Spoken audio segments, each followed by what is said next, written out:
this right here is the perfect sign that your planted tank is flourishing. It's called pearling, and it is quite mesmerizing to see. So I'm going to show you how you can achieve this yourself. In order to get plants to pearl, we need to know exactly what pearling is. In short, these are visible bubbles of oxygen produced by plants. However, they will only appear once certain conditions have been met. The first one is, of course, photosynthesis. The other is the amount of dissolved oxygen in the water. And lastly, time.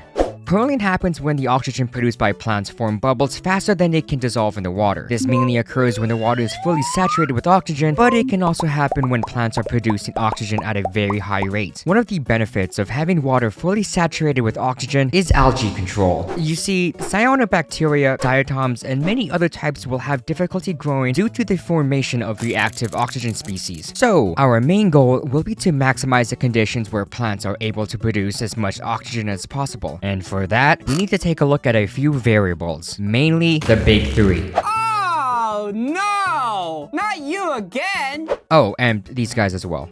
For photosynthesis to occur, we need both an abundance of light and CO2. This variable right here is mainly the reason why many low-tech tanks don't have pearling plants. However, it can technically still be done. More on that later.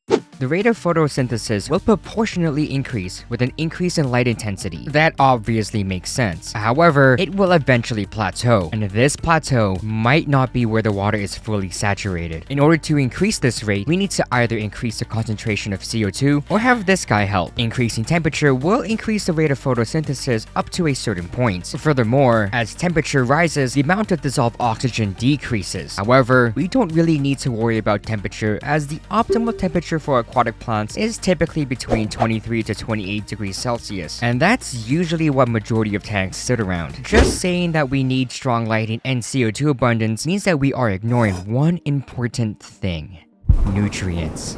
Think of CO2 as the engine of a car and light as the accelerator. In order for these parts to work, we need to feed it fuel, aka nutrients. Otherwise, those parts will end up rusting. So, if we don't give plants enough nutrients, they are going to suffer, and plants with poor health will never pearl. Of course, there are other variables that come into play, such as circulation and ideal water parameters. The latter is self-explanatory, but the former is something to consider. Circulation helps to spread an even amount of CO2 and nutrients around the tank. If nutrients aren't able to get to a certain location, plant health in those areas may be impacted, thus leading to pearling difficulties. However, time can have an impact on all of this. It takes time for water to become fully saturated or for plants to undergo strong photosynthesis. They will not immediately pearl once the lights turn on, and this is where low-tech tanks can have some difficulties. The amount of light and CO2 needed to maximize photosynthesis and trigger pearling may not be enough, despite using methods such as the Wallstad method. This does not mean that you're completely out of luck, as it's entirely possible for plants to pearl in a low-tech tank if you select the right plants.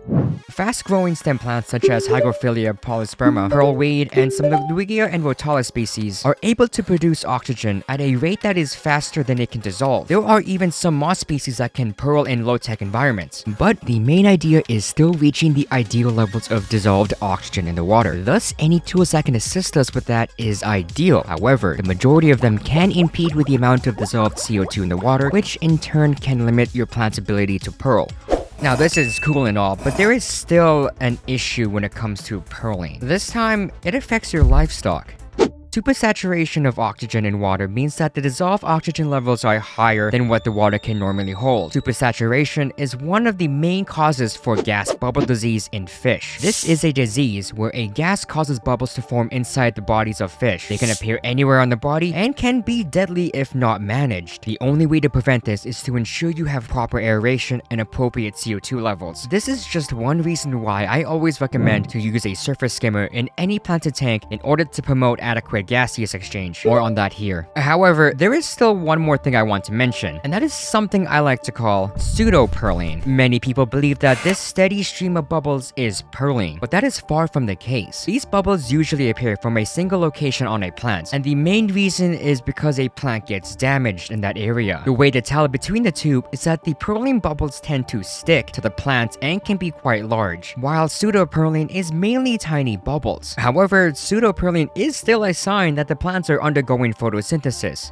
There is also a way to trigger pearling, and that is from water changes. This is due to the sudden enrichment of both CO2 and oxygen in the water. This is also why you sometimes see bubbles form on the side of the glass. It's that or pearling algae. Either way, the main idea will be to maximize plant health through various variables. And what better way to learn about plant health than this video right here?